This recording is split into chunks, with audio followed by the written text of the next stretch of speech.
Good morning everyone. Today we will do the question answers for class 7th, chapter 5.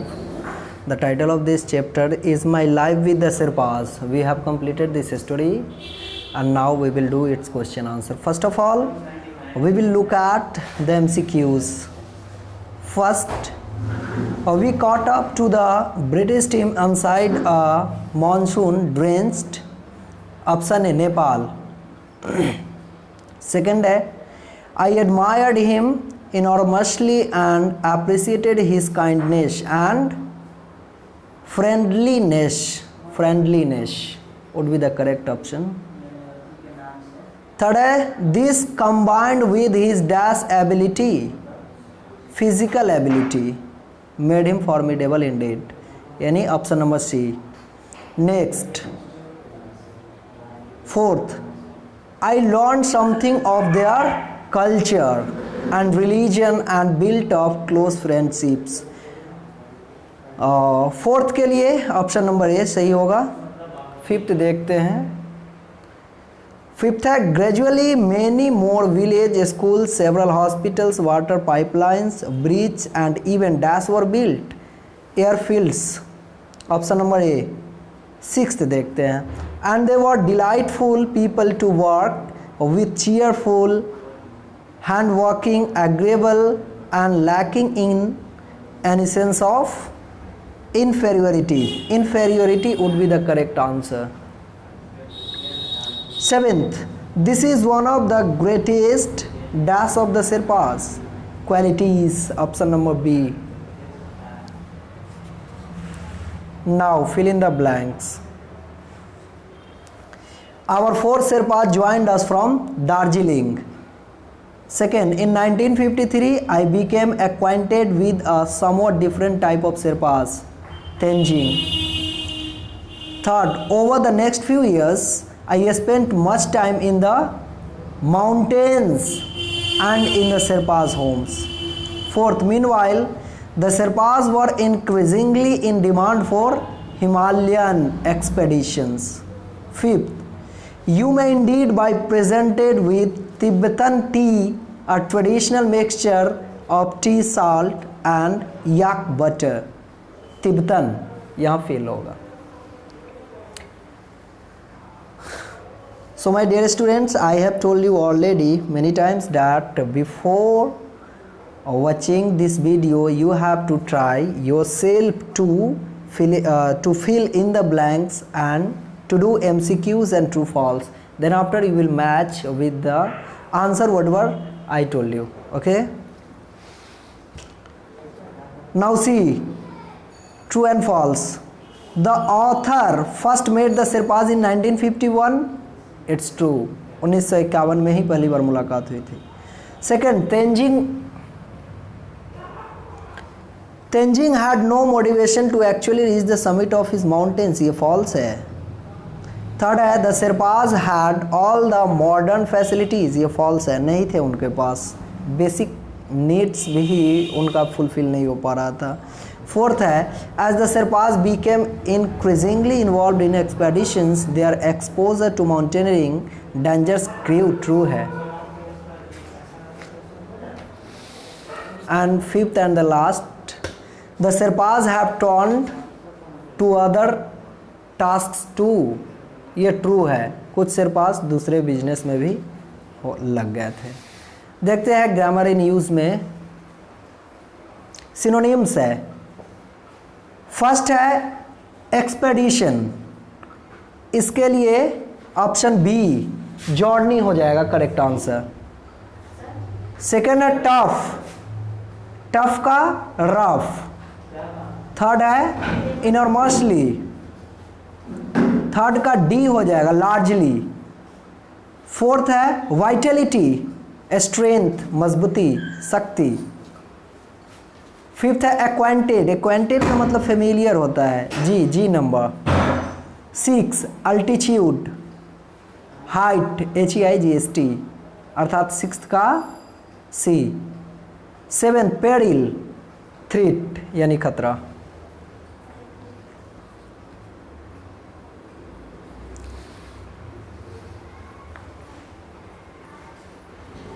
अब यहाँ पे कुछ sentences दिए गए हैं, कुछ वर्ड्स है, इससे सेंटेंसेस बनाने हैं। जैसे माउंटेनियर से बनाने हैं, सिनवी से बनाने हैं, अफेक्शन से बनाने हैं, हॉस्पिटैलिटी से, मोटिवेट से बनाने हैं और अवलेंसे से बनाने हैं। इनसे बनाया हुआ है कुछ सेंटेंसेस, आप देख सकते हैं। और आप चाहे तो खुद से बना सकते हैं इसको, ज़रूरी नहीं कि जैसा यहाँ दिया है मैंने बताया है वैसा ही लिखना। नेक्स्ट देखते हैं C, match column A with column B.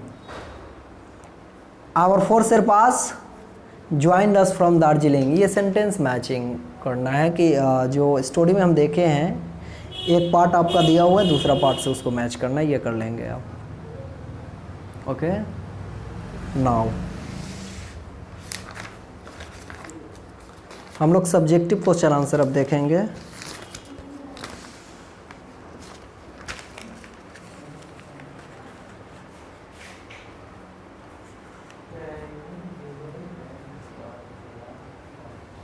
First question है, what had the author heard of in the past.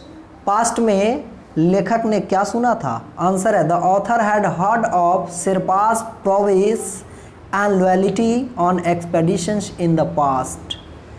लेखक ने सुना था क्या? Sherpas prowess. प्रोवेस का मतलब एबिलिटी होता है, क्षमता हो, पावर होता है, स्किल होता है, ठीक है। तो ऑथर ने शेरपा के स्किल के बारे में पहले सुना था, एंड लॉयल्टी, उनके लॉयल्टी के बारे में सुना था, एंड एक्सपेडिशंस, उनके अभियानों के बारे में सुना था, किस तरह से वे सक्सेसफुली माउंटेनियरिंग करते हैं, इसके बारे में सुना था। सेकंड है, what was the author invited to join.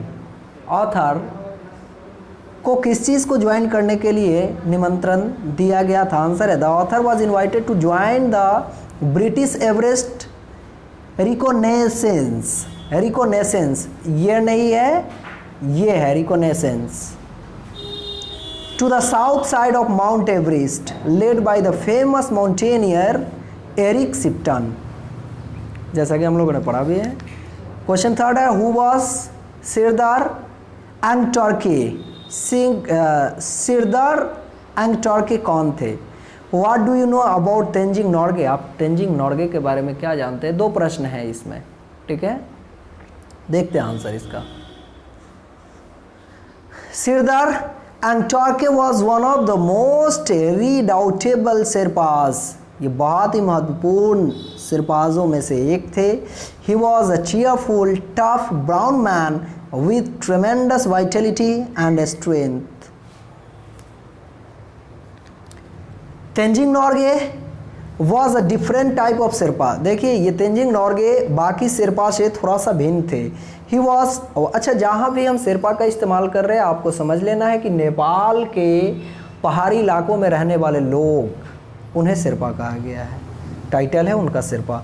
Tenzing Norgay was a different type of Sherpa. Tenzing Norgay जो थे वो एक अलग तरह के ही शेरपा थे, बाकी शेरपा से ये भिन्न थे। He was very strong and vigorous unlike many Sherpas who largely climbed for the economic return produced. बाकी शेरपा जो है क्लाइंब जो करते थे माउंटेन, वो इकोनॉमिक स्ट्रेंथ के लिए करते थे कि जिससे उन्हें पैसे मिले और वो अपने आवश्यकताओं को पूरा करें। लेकिन Tenzing had tremendous motivation to actually reach the summit of his mountains.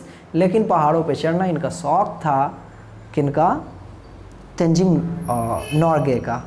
चलिए क्वेश्चन नंबर 4 देखते हैं, what would the village elders do. वहाँ के अर्थात जहाँ शेरपास रहते हैं नेपाल में, वहाँ के एल्डर्स जो होते थे वो क्या करते थे? आंसर है village elders would come out of their doors.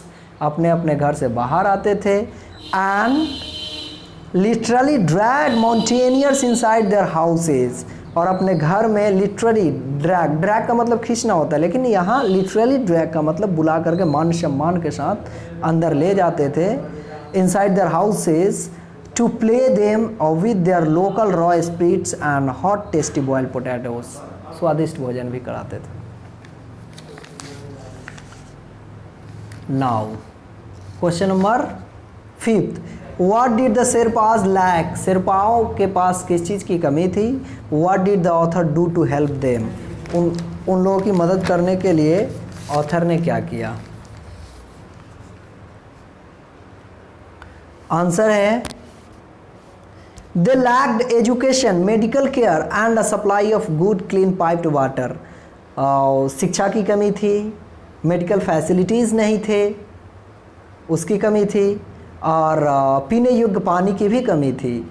The author made the effort to fill some of this needs. इनमें से कुछ ज़रूरतों को पूरा करने के लिए ऑथर ने प्रयास किया with the construction of a school at Khumjung. Khumjung जो जगह था नेपाल में, वहाँ पे उन्होंने एक स्कूल कंस्ट्रक्ट करवाया। ग्रेजुअली, धीरे धीरे many more school, several hospitals, water pipelines, bridge and even airfields were built there. वहाँ पे बाकी धीरे धीरे सब कुछ बने, जिसमें और स्कूल्स थे, बहुत सारे हॉस्पिटल्स, अस्पताल थे, वाटर पाइपलाइंस थे, ब्रिज बने, एयरफील्ड्स बने। Question number 6, why were the Sherpas in great expedition teams. Sherpa जो थे, जो भी शेरपाज थे नेपाल में, उनकी ज़्यादा डिमांड क्यों होती थी, उनकी बहुत ज़्यादा मांग क्यों अभियान में होता था, माउंटेनियरिंग अभियान में क्यों होता था? तो आंसर है द टफनेस एंड रिलायबिलिटी। जो उनका कठोरता थी उनमें, एंड रिलायबिलिटी, और वो इतने विश्वसनीय थे of the Sherpas and their tremendous skill at carrying loads at high altitudes made them to be in great expedition teams। मतलब शेरपास एक तो विश्वसनीय थे, वे टफ से टफ काम को करते थे, उनके पास स्किल था बहुत वज़नदार चीज़ को लेकर के और ऊंचाइयों पे चढ़ जाना, और यही वजह है कि उनका मांग माउंटेनियरिंग अभियान में बहुत ज़्यादा हुआ करता था। 7th and the last question, What are the greatest charms of the Sherpas? Sherpas का ग्रेटेस्ट चार्म, सबसे ज़्यादा खुशी की बात क्या है? तो टू वेलकम, आंसर है टू वेलकम द गेस्ट को वेलकम करना, स्वागत करना, and serve chhang and arak. झांग एंड आरक देखे थे कि ड्रिंकेबल अर्थात पोर्टेबल ड्रिंक था ये, and many more drinks with great honour are the charms of sherpas. So this way we completed the question answers of this chapter. Thank you.